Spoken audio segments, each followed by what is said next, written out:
Hello friends, Miss Tron here. This is a first and a second grade lesson. We're going to talk about mandalas. Hopefully you were able to watch the other video talking a little bit about mandalas and the culture of mandalas.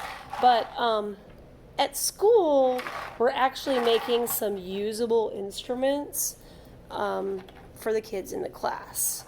So here's like a little bit of a shaker we're making. If you're interested in making that, today try to draw your mandala on the back of a plate. Now, if you don't have a plate at home, you can just draw on a piece of paper. So first of all, let's talk about some things. There are three most important points. Mandala means circle in Sanskrit. Sanskrit's an ancient language, and mandala is a circular art form. Also, mandalas come from Asia. They come from the continent of Asia, and mandalas have radial balance. When we're talking about radial balance, what we're talking about is that it's circular and it's centered around a central point. That's what makes a mandala. Okay, so let me show you a few examples from some of my first graders. So these kids have drawn theirs, and we're going to get ready to paint them next time with watercolor. So these are just some different kinds of mandalas that some of my first graders have come up with. Look how each one is different, and each one utilizes lines and shapes. So those are the first graders. I also have some that second graders have drawn. These are in pencil. You could draw in pencil, you could draw in crayon, you could draw in whatever makes you comfortable.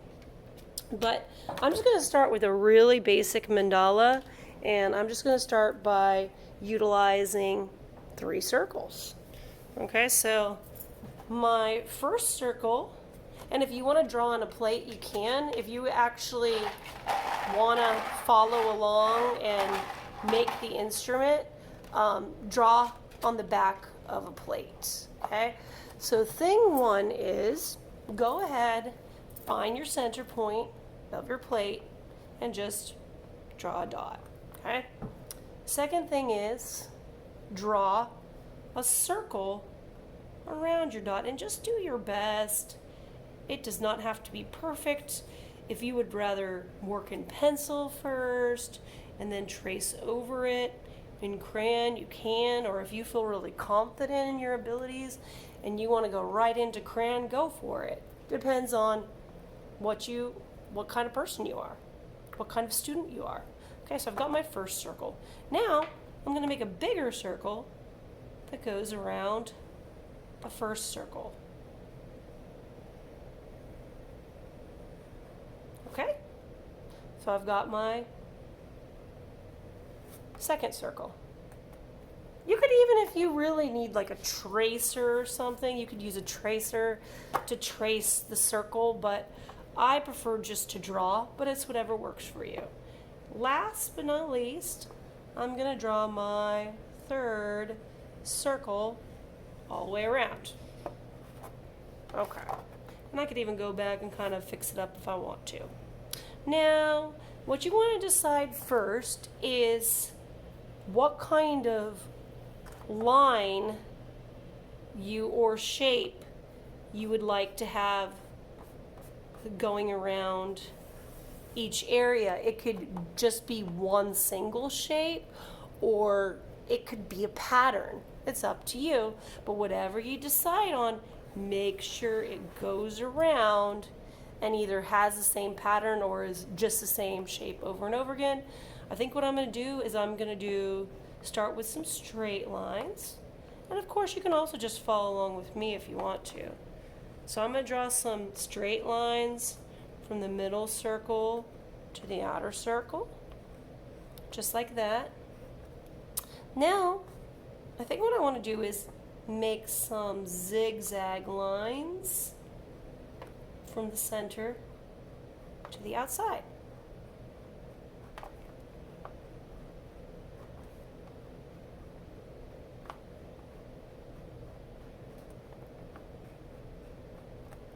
There we go.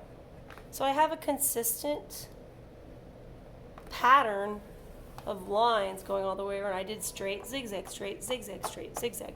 Now I am going to decide on a shape I want to repeat around. So it could be a triangle, square, rectangle, circle, whatever kind of shape you like. I think what I will do is a triangle. And I'm just going to try to repeat it consistently all the way around. Mandalas are very calming to draw because you're repeating the same thing over and over again. In fact, they can be used to look at and relax you as well. The circular shape tends to be very calming. So here I go. I've got my triangles all the way around. So what am I going to do next? I think what I'm going to do next is add a little dot in these parts. So remember, yours can be easier than this. Yours can be harder than this. Take it in your own direction. And it looks so beautiful when we paint them.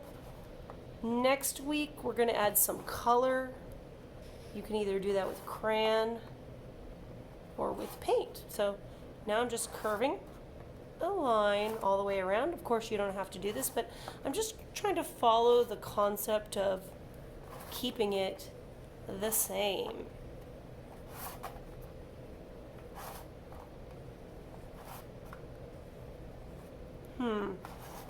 What could I do next? Well, maybe I want to go through and add another line all the way around here. I guess that's the next thing I'm going to do.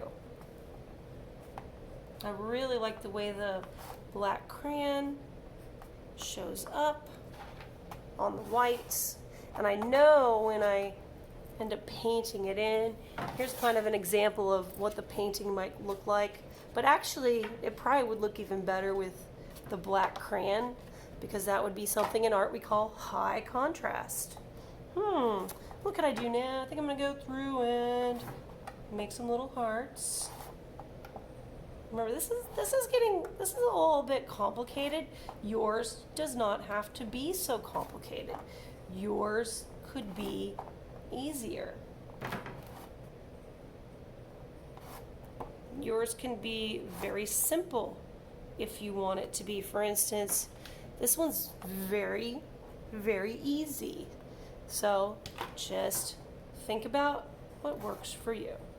And remember, this can be on just a plain piece of paper too, if you don't have a plate around. Now what am I going to do is I think I'm going to kind of slope down the hearts to the edge like this.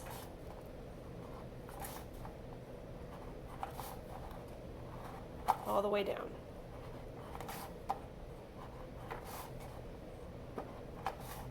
So this, if you actually do turn this into an instrument, maybe you could use it for your virtual music class with Miss Rogers. That'd be kind of cool.